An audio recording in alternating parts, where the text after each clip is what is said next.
மானஸ் பக்கங்கள். Hi friends, இது மாலிகாவின் கேளுங்க கதை கேளுங்க. மானஸ் எழுதிய வானவில் நெஞ்சங்கள், அத்தியாயம் 25.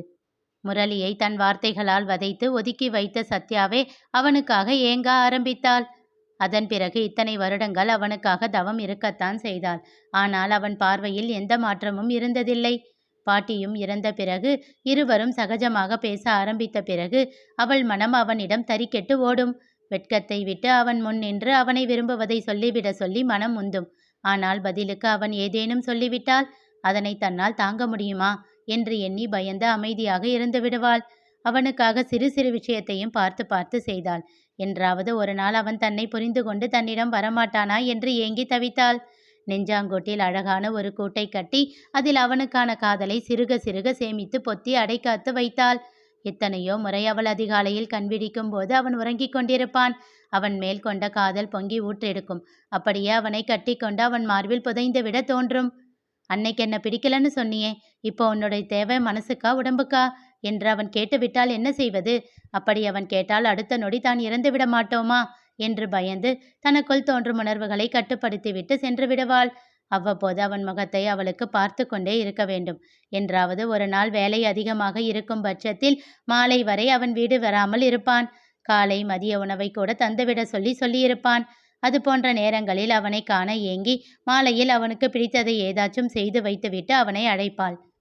என்னங்க, சூடா இருக்கு, வந்து ஒரு வாய் சாப்பிட்டுட்டு போங்க. அவள் அழைத்ததும் வந்து நிற்பான் அவன். அவன் முகம் பார்த்த பின்புதான் அவள் மனம் சமாதானம் அடையும். கிட்டத்தட்ட 10 வருடங்கள் ஒரு தலை காதலாக அவன் மேல் பைத்தியம் கொண்டு அலைகிறாள் சத்யா. அப்படி இருக்கையில் இன்று அவன் அவளை தவிர்க்கும் பொழுது தாழ முடியாத வலி கொண்டாள். நேற்று அவள் அவனிடம் பேசிய வார்த்தைகள் தவறுதான். ஆனால் அவனை பற்றி யோசித்தே அவனுக்காகத்தான் நேற்று அவ்வளவு கோபம் கொண்டாள். இன்னும் அவனுடைய தம்பிகள் யாரும் சிறு பிள்ளைகள் அல்ல. எப்பொழுதும் போல் இவன் சிறு பிள்ளைகளை திட்டுவதைப் போல் திட்டிக் கொண்டிருந்தால் என்றாவது ஒரு நாள், அப்படி என்ன நீங்க எங்களுக்காக செஞ்சிட்டீங்க என்று ஒருவர் கேட்டாலும் அவன் தாங்கினாலும் தாங்குவான். அவளால் தாங்க முடியாது. அவளை திருமணம் செய்தபோது அவன் இருந்த நிலையையும் கோலத்தையும் கண்டவள் அவள். எல்லாம் அவர்களுக்காகத்தானே. ஆனால் அதனை எல்லாம் சொன்னால் அவர்கள் புரிந்து கொள்வார்களா? வளர்ந்தவர்களிடம் பார்த்து பக்குவமாக பேச வேண்டும் என்று அவள் மனம் அடித்து கொண்டது. அதனை சொல்லும் வழி தவறாக போய் அவன் மேல் கோபமாக கொட்டிவிட்டாள். அதிலும் அவள் பேசிய வார்த்தைகள் அவனை அவ்வளவு வேதனைப்படுத்தி இருக்கும் என்பதை யோசிக்காமல் போனாள். கோபத்தில் வந்த வார்த்தைகள்தான். ஆனால் அதனை சரி செய்வது எப்படி என்று தெரியாமல் தவித்து கொண்டிருந்தாள். எவ்வளவு நேரம் அழுது கொண்டு அப்படியே படுத்திருந்தாள் என்று அவளுக்கே தெரியவில்லை. திடீரென்று வெளியில் ஏதோ சத்தம் கேட்பதைப் போல் தோன்ற அடித்து பிடித்து எழுந்தாள். வீட்டை பூட்டிவிட்டு தானே வந்து படுத்தோம் என்று யோசித்து கொண்டே அவசர அவசரமாக வெளியில் வர அங்கே டைனிங் டேபிளில் அமர்ந்து உணவை தானே போட்டுக்கொண்டு சாப்பிட்டு கொண்டிருந்தான் முரளி. அப்பொழுதுதான் நேரத்தை கவனித்தாள். அது மணி 2 என்று காட்டியது. வேகமாக அவனிடம் ஓடியவள், என்னங்க, எப்போ வந்தீங்க? என்னை கூப்பிட்டு இருக்கலாமில்ல என்றாள். அவன் பதில் எதுவும் சொல்லவில்லை. தட்டிலேயே கண்களை வைத்து சாப்பிட்டு கொண்டிருந்தான். என்னங்க, என்கிட்ட பேச மாட்டீங்களா? நான் பேசினது தப்புதான். கோபத்திலே ஏதோ பேசிட்டேன், சாரி. அவன் அப்படியே சாப்பாட்டை விட்டு விடு எழ முயற்சித்தான். இல்லை, நான் பேசல, நீங்க சாப்பிடுங்க என்று விட்டு அங்கிருந்து நகர்ந்து விட்டாள். ஓரமாக சுவற்றில் சாய்ந்து நின்று அவனையே தான் பார்த்து கொண்டிருந்தாள். குழம்பு முடிந்ததும் அவனே ரசம் மோர் என்று அனைத்தையும் போட்டுக்கொண்டு சாப்பிட்டு முடித்தான். அதனை வேதனையோடு பார்த்து கொண்டு நின்றிருந்தாள் சத்யா. தட்டை கழுவி விட்டு வந்தவன் தன் பையை எடுத்துக்கொண்டு வெளியில் செல்ல முனைந்தான். வேகமாக அவன் முன் வந்து நின்றாள் சத்யா. என்னங்க, ப்ளீஸ், ஒரே ஒரு நிமிஷம் நான் சொல்றதை கேளுங்க. அவள் முகத்தையும் பாராது தாண்டி சென்றான். மறுபடியும் கெஞ்சினாள். ப்ளீஸுங்க, இப்படி பேசாம என்கிட்ட கோபத்தை காட்டாதீங்க. வேணும்னா என்னை திட்டிடுங்க, இல்லை 2 அடி கூட அடிச்சிடுங்க. அவன் சென்று கொண்டே இருக்க, நீங்க இப்படி போறது என்னோட உடம்புல இருந்து உயிரை உருவி எடுத்துக்கிட்டு போற மாதிரி இருக்கு. கண்களில் வழியும் நீரோடு அவள் சொல்லி கொண்டிருக்க அது அவன் நடையை நிறுத்தவில்லை. இன்னும் வேகமாக சென்று கதவை மூடிக்கொண்டு கிளம்பிவிட்டான். அப்படியே மடங்கி அமர்ந்து கதறி அழுது துடித்தாள் சத்யா.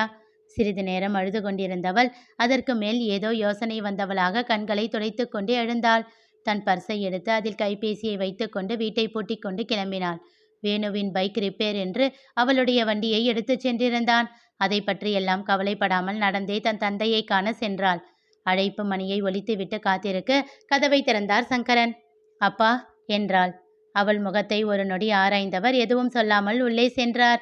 அவளும் அவர் பின்னாலேயே சென்றாள். அப்பா. என்ன? எனக்கு ஒரே ஒரு உதவி பண்ணணும்பா. என்ன பண்ணணும்? எனக்கும் அவருக்கும் சண்டை என்றாள் உள்ளிறங்கிய குரலில். அவர் அவளை நிமிர்ந்து பார்த்தார். அதில் கோபம் மேலோங்கி இருந்தது. அதை கண்டவள் எச்சில் கொட்டி விழுங்கினாள். இல்லப்பா, தப்பு என் மேலதான். சரி, அதுக்கு நான் என்ன பண்ணணும்? அவர் என் கூட பேச மாட்டேன்றாருப்பா. அவர்கிட்ட சாரி கூட கேட்டுட்டேன். ஆனா அவர் என்ன மன்னிக்க தயாரா இல்லப்பா. எனக்கு இந்த ஒரே ஒரு உதவி மட்டும் பண்ணுப்பா. நீ சொன்னா அவர் கேட்பாரு. ஒரே ஒரு தடவை, இந்த தடவை மட்டும் என்னை மன்னிக்க சொல்லு. அடுத்த தடவை இந்த மாதிரி தப்ப பண்ண மாட்டேன். ப்ளீஸ்ப்பா, எனக்காக அவர்கிட்ட பேசுப்பா என்றவளை ஆழ்ந்து கூர்மையாக பார்த்தார். அவள் தன் பார்வையை தாழ்த்தி கொண்டாள். எப்போ சண்டை? நேத்து சாயந்தரம்ப்பா. என்னப்பா இப்படி சொல்ற? புருஷன் பொண்டாட்டி சண்டையெல்லாம் அன்னைக்கு ராத்திரியே சரியாகிடுமே. ஏன், நீ அவனை சரி பண்ணலையா? அவள் முகத்தை பார்க்காமல் தன் வேலையை பார்த்து கொண்டே கேட்டவருக்கு பதில் அளிக்க முடியாமல் நின்றாள் சத்யா. ஆம், அவர் கேட்பதில் தவறில்லைதான். ஒரு அந்யோன்யமான கணவன் மனைவி என்றால் அதை செய்திருக்கலாம். இந்நேரம் அவனை கெஞ்சி கொஞ்சி சமாதானப்படுத்தியிருக்கலாம். ஆனால் அவளால் தான் அது முடியவில்லையே. என்ன பேசுவது என்று தெரியாமல் சோர்ந்து போய் தன் தந்தையை பார்த்தாள். அப்பா ப்ளீஸ்ப்பா, நீ எதுவும் சொல்லாத. இந்த ஒரே ஒரு தடவை மட்டும் ஹெல்ப் பண்ணு. இன்னொரு தடவை இந்த மாதிரி சூழ்நிலை வராத மாதிரி பார்த்துக்கிறேன். ஏகத்துக்கும் அவரிடம் கெஞ்சினாள். இதோ பாருமா, இதெல்லாம் புருஷன் பொண்டாட்டிக்குள்ள நடக்கிறது. மூணாவது மனுஷங்க மூக்க நுழைக்கக்கூடாது. அது எனக்கு பிடிக்கவும் பிடிக்காது. அது இங்கிதம் இல்லாத செயல். அப்பா, ஏன்பா இப்படி பிடிவாதம் பிடிக்கிற? ஒரே ஒரு வார்த்தை அவர்கிட்ட சொல்லுப்பா.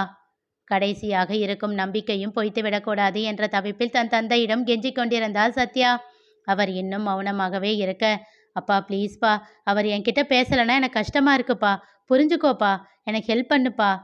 கண்களில் வழியும் நீரோடு அவர் முன் கிட்டத்தட்ட கையேந்தி தன் வாழ்க்கைக்காக பிச்சை எடுப்பதைப் போல் கெஞ்சிக் கொண்டிருந்தாள் சத்யா. அவர் அசையாமல் கல்லாக சமைந்திருக்க அவளுக்கு அழுகை இன்னும் பொத்து கொண்டு வந்தது. எனக்கு ஹெல்ப் பண்ண மாட்டேல்லப்பா. அப்படி என்ன உனக்கு வீராப்பு? பண்ண வேணாம், நீ எதுவுமே பண்ண வேணாம். நானே பார்த்துக்கிறேன். ஆனா உனக்கு ஒரு பொண்ணு இருக்கான்றத மறந்துடு என்று கோபமாக சொல்லியவள், ஒரே ஒரு நிமிஷம், என் முகத்தை மட்டும் கழுவிட்டு போயிடுறேன் என்று வாஷ்பேசின் அருகே சென்று தன் முகத்தில் தண்ணீரை வேகமாக அடித்து கழுவினாள். தன் தந்தையின் மேல் அவ்வளவு கோபம். அப்போது திடீரென்று அந்த குரல் கேட்டது. யோ மாமா, என்ன நினைச்சுக்கிட்டு இருக்க நீ? என் சத்யா அழுவுறா. உயிரை உருவி எடுத்துக்கிட்டு போற மாதிரி இருக்குன்னு சொல்றா. இதுக்கு மேலேயே என்னால் அவகிட்ட பேசாம இருக்க முடியாது. அவ அழுறது எனக்கு வலிக்குது. அவளுக்கு என்கிட்ட இல்லாத உரிமையா? அவ என்ன வேணாலும் சொல்லட்டும். இதோ பாரு, இனிமேல் உன் பேச்ச கேட்க மாட்டேன். இப்போவே நான் போய் அவகிட்ட பேசதான் போறேன். பேசிக்கொண்டே முரளி வந்து அங்கே நிற்க ஒரு நொடி திகைத்து போய் பார்த்தார் சங்கரன். அப்போதுதான் முரளி அங்கே சத்யா இருப்பதையும் கவனித்தான். அவள் இருவரையும் மாறி மாறி பார்த்து கொண்டிருக்க வேகமாக அவளிடம் வந்தான் முரளி. சத்யா, எனக்கு உன் மேல கோபம் எல்லாம் எதுவும் இல்லம்மா. மாமா தான். அது எப்படி அப்படி உன்னை சொல்லுவா? நீ குனிய குனிய குட்டிக்கிட்டே தான் இருப்பா. 2 நாள் அவகிட்ட பேசாம இரு.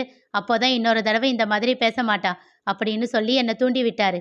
ஆனா எனக்கு உன் மேல கோபம் எல்லாம் இல்லம்மா என்றான். அவன் அருகில் வந்து நின்றவள் தன் தந்தையை திரும்பி தீயாக முறைத்தாள். இனி நிகழப்போவது என்ன தெரிந்து கொள்ள தொடர்ந்து கேளுங்க. கதை கேளுங்க. மீண்டும் சந்திப்போம்.